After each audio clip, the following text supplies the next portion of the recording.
bahwa kita harus tetap memantau pertumbuhan perkembangan anak kita, baik secara mandiri dan melaporkan kepada kader ataupun bisa dapat kita menghubungi petugas kesehatan di puskesmas terdekat.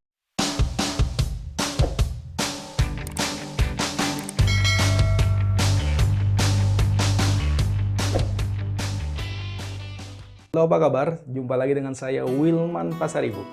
Dan semoga Bapak Ibu rekan-rekan sekalian dalam keadaan sehat walafiat. Hari ini saya akan mengikuti diskusi bersama tentang PSBB, pembatasan sosial berskala besar terhadap dampak status gizi balita. Ya, semoga apa yang saya dapat hari ini dapat bermanfaat dan berguna, dan khususnya bagi pemateri, terima kasih banyak sudah meluangkan waktu memberikan informasi. Dan inilah dia cuplikan diskusi bersama tentang PSBB terhadap dampak status gizi anak.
Ini pemantauan pertumbuhan masing-masing balita dengan media komunikasi ini apakah memungkinkan dengan melalui telepon ke orang tua masing-masing, kemudian misalnya orang tuanya memiliki alat antropometri di rumah, timbangan atau pita meteran, apakah itu diperbolehkan dalam kondisi seperti ini? Ya. Jadi sebenarnya prinsipnya dulu nimbang itu dimanapun boleh, gitu kan. Jadi tidak harus ngumpul gitu loh. Jadi sebenarnya kalau di rumah punya timbangan itu ya silakan saja. Tapi nanti kan suatu saat kan harus disamakan kan. Mungkin ada perbedaan alat segala macam, nanti ketika pasca COVID bisa lagi di posyandu. Ini hanya untuk menyamakan dengan alat ukur yang lain. Siapa tahu kalau di rumah itu alat ukur berbeda-beda. Jadi prinsipnya silakan saja, lebih bagus daripada nggak ditimbangkan. Ibunya tahu, bisa memantau, nanti kalau misalnya petugas yang tahu bisa ditelepon. Hanya mungkin masalahnya kan di pencatatan nanti kan. Nanti apakah nanti ini akan dicatatkan sesuai dengan yang lain-lain, tidak, itu nanti belakangan urusnya. Tapi kalau menimbang menurut saya sangat dianjurkan, bisa dilakukan di tingkat rumah ya, karena kita hanya untuk pencatatan saja. Nanti pada saat misalnya tertentu kan akan dikompilasi kan oleh petugas kesehatan.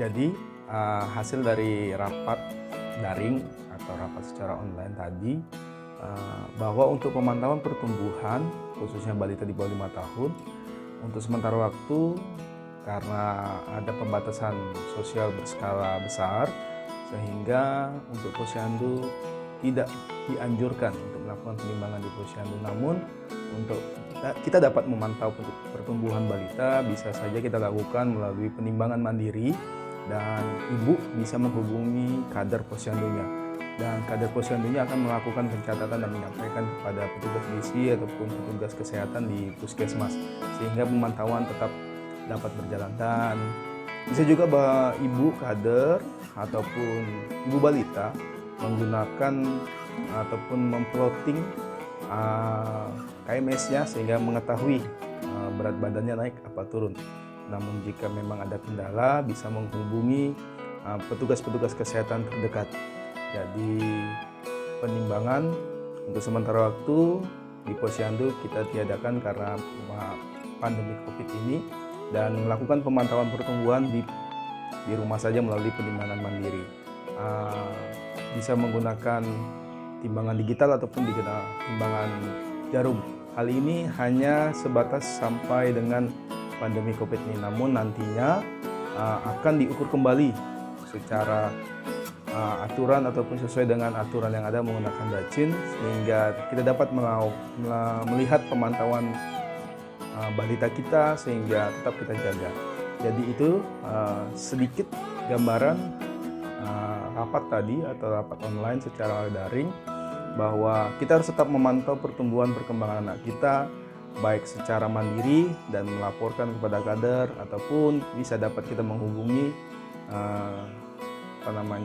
petugas kesehatan di puskesmas terdekat, bisa melalui WhatsApp ataupun telepon ataupun media yang lain.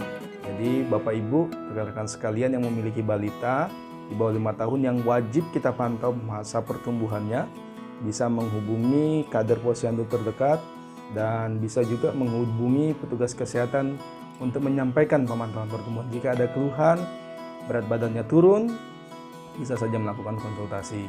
Ya, mungkin itu saja gambarannya. Terima kasih banyak, semoga kita selalu sehat walafiat.